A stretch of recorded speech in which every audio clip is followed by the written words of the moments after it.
Hello everyone, my name is Kiyolam Kome.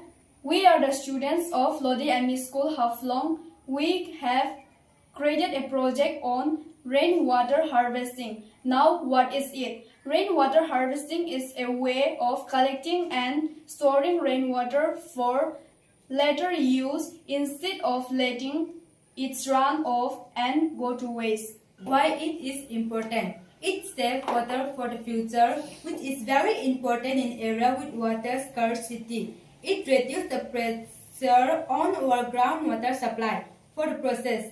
Now my team will take over and show you the step for harvesting water.